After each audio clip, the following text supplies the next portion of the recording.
Not everyone believes in ghosts or demons because most of us believes in seeing and then believing. And although some among us have had experiences with the supernatural, we refuse to believe them. But then there are certain events that leave us questioning our thinking. Here are 5 cases that will make you question your beliefs.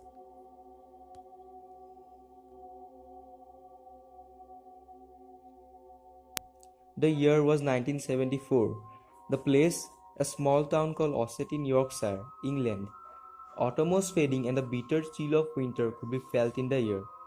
An unremarkable place in many ways, the ordinary Ossett folk had no idea that soon the eyes of the world would fall on their community. Something sinister and truly evil was brewing in the bosom of their town. By the time the first week in October was over, a most heinous and sickening crime would have been committed. A crime that would begin with the possession of Michael Taylor. At 9:45 am on 6th October 1974, West Yorkshire police received a phone call. A man had been seen wandering naked through the streets of Ossett covered in red paint. Uncertain as to whether or not it was a hoax, PC Ian Walker was sent out to investigate. Making his way along the cold deserted streets that Sunday morning, the police constable could have had little idea what the day would hold. Arriving at the scene, the officer discovered a naked man curled in the fetal position and covered not in red paint but in blood. As the officer approached him, the man began to scream. Clearly in a state of great distress, he was making little or no sense.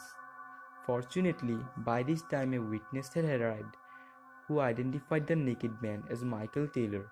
Suspecting that foul play may have taken place, PC Walker immediately radioed for officers to be dispatched to Taylor's home to check his wife and children.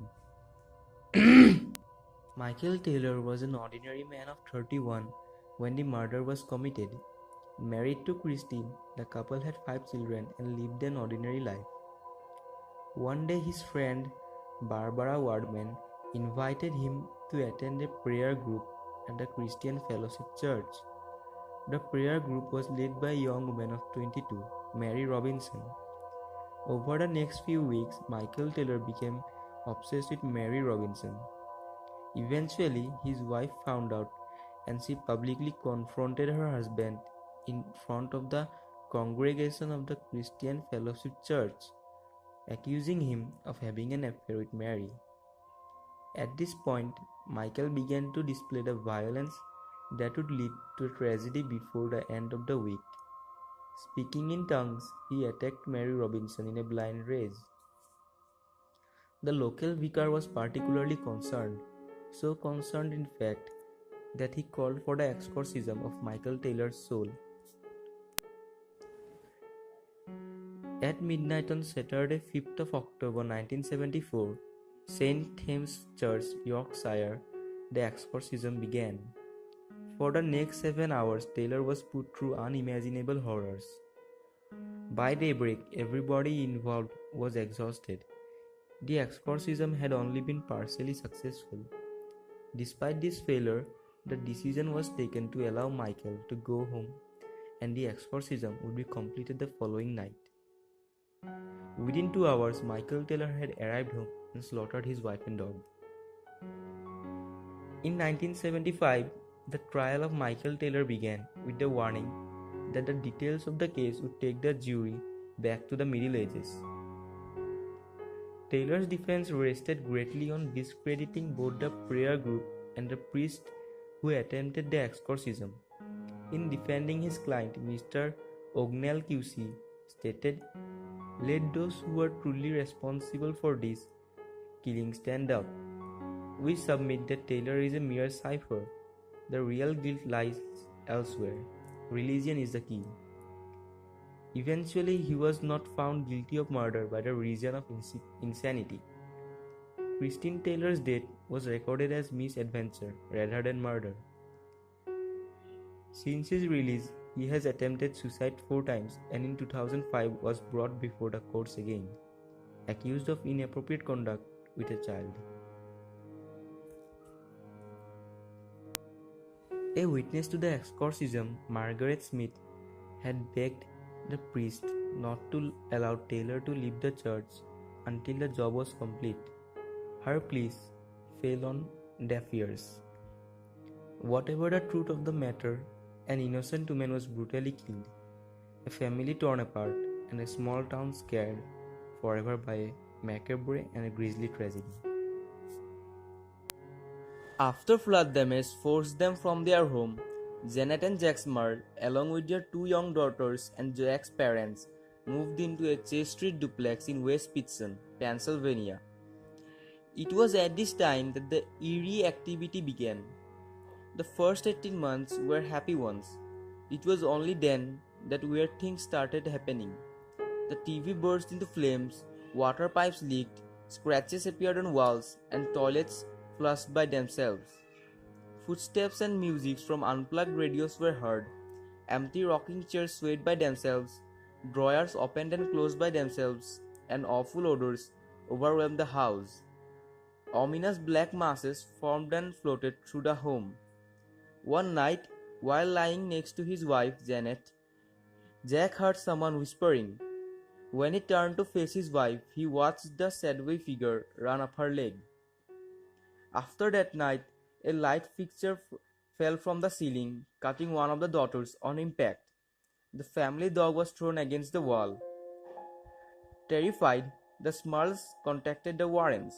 Lauren Warren, after inspecting the house, concluded that the Smurls shared their home with four spirits: a harmless elderly woman, a young girl, a man who died in the home, and a demon. Exorcisms were conducted, but to everyone's horror, the attacks continued. Exhausted by these events, the Smurls left Chase Street duplex in 1987. The supernatural phenomena, however, followed them to their home, until a church-sanctioned exorcism in 1987 cleared the house of its activity. What really happened in that house remains a mystery.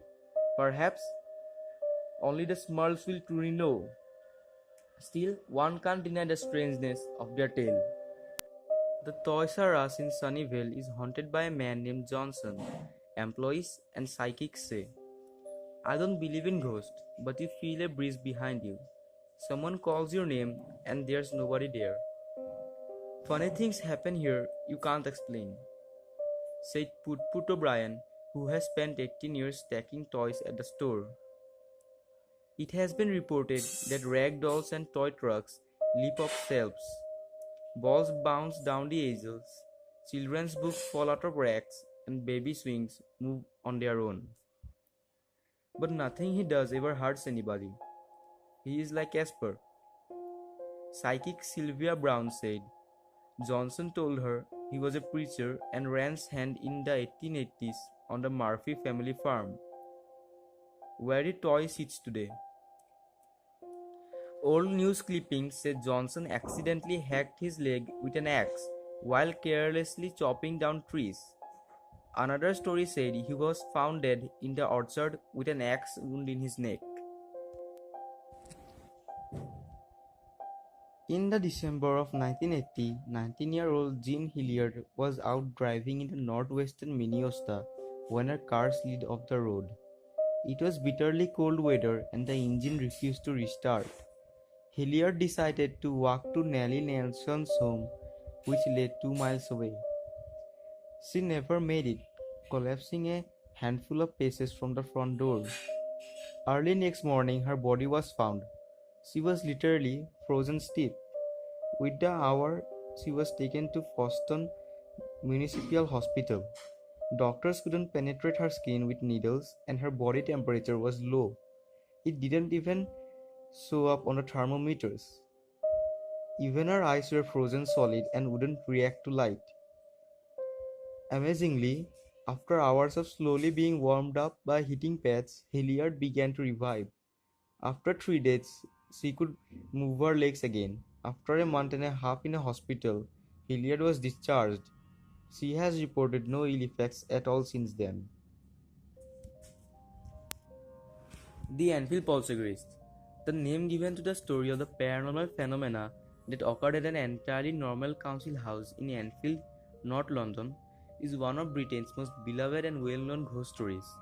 It has also been the center of a major Hollywood film, The Conjuring 2, as well as a Sky series titled The Enfield Haunting. The story of the Enfield Poltergeist House has divided many, with a number of respected members of paranormal societies believing the account of the Hodgson family to be entirely true, whereas others believing that the elements of the story earmark it as being a hoax. Although we may not ever know for sure what happened, the poltergeist in Enfield is still one of the most fascinating ghost stories in modern British history.